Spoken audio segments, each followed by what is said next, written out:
another trusted resource, Medical Express.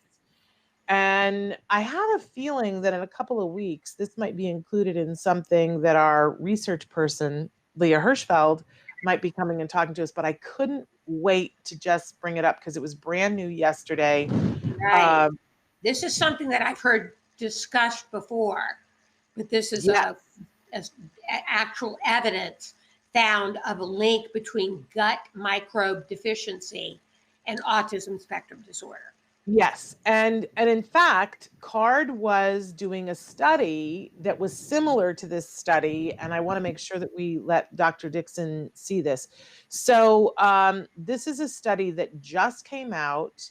It's affiliated with a host of institutions in China, finding this gut microbe deficiency in children. And basically, they started with a small study and they looked at the microbes in the poo. You heard me before talk about the CARD poop study, right? Very similar to this. So 39 children that were diagnosed with ASD, 40 children that did not have the disorder, so that they're the control group, right? And they looked at the poop in both of them. And they were careful with who the 40 children that they picked that didn't have the diagnosis because they wanted to make sure that they were the same age, that all the other things would be equal and even, like they lived in the same part of the world, that they had the same sort of diet, so that we couldn't explain away any difference in their gut microbiome by something like, well, they live in the Netherlands and they live in China and their diet is probably different. So I thought that was great. Now, in the CARD study, they were taking a look at CARD clients' poo, and they were looking at their siblings' poo, and they were looking at other children from the area that didn't have a diagnosis and didn't have a sibling on the spectrum. So in any case, they looked at 18 different species that were linked of microbial species that have been previously linked with ASD, and they saw that there were marked differences between, same thing that CARD found, that Right. you could pick out, like there were clusters, and it was like, here was the cluster of microbes and it was all the kids with autism, and here were the clusters of microbes and it was all the kids who did not have autism.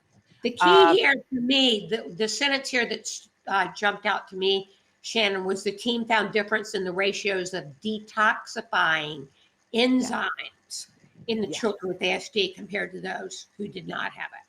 So it gets back to that detoxification mystery. And this, because CARD, I don't think was looking at this. So this was what was different for me about it. And the thing, and I want to find the sentence in here, but they're saying, you know, we've all known for a long time that our kids, for whatever reason, their bodies don't have the ability to take out the trash like other people do. So, you know, if they get exposed to something, it's going to have a bigger effect on their body because their body can't cleanse it. Right. And I, you know, Jem has skin issues and he's had them since birth. As does Wyatt. Right. And Temple Grandin was the first person that like said something about this publicly. She said, you know, I travel everywhere. I'm in airports and I'm here and I'm there. And people come up to me and say, oh, you know, Dr. Grandin, we love and admire you. And that she was sort of doing this informal study for years that she would say, they would say, we have a child on the spectrum. And she would say, how interesting. How are they doing? But hey, do they have skin issues? And they would go, yes. And she would go, let me ask you something. Do you have skin issues? Do either of the parents have skin issues? And she was finding that everybody was saying yes, yes, and yes. And that she was like, there's something here. Somebody needs to be looking at it. And our pediatrician told us early on, they were like, you know, this is your child saying my immune system is struggling to catch up. When he was a baby, well before autism diagnosis, and said, you know, this is whenever you're having skin issues, the skin is your largest organ. And when stuff shows up on the skin, it's saying other parts of your body are struggling because the skin isn't quite handling it well. So I just thought that there was a part in this, and let me see if I can find the sentence that was really made me jump out. The researchers acknowledge that more work is required, but also suggest that it might be possible to create a therapy that assists in the detoxification process, thereby heading off the onset of ASD, or better yet, to overcome the elements that lead to detoxification problems in the first place. So if they found children were not infants were not detoxifying, they could head off the onset of the ASD symptoms possibly. And in a beginning study, that's a pretty bold statement. Yeah.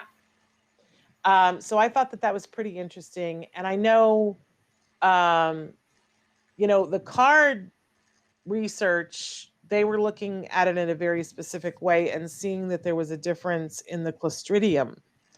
Mm-hmm. So we'll have to get somebody to explain to us what that means. But the fact that you can look at somebody's poop and see clearly who the kids are with autism, we're getting there.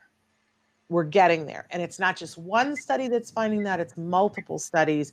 And I think when everybody gets together, they're going to have some really good answers for us. And I'm encouraged by that. So that's wonderful.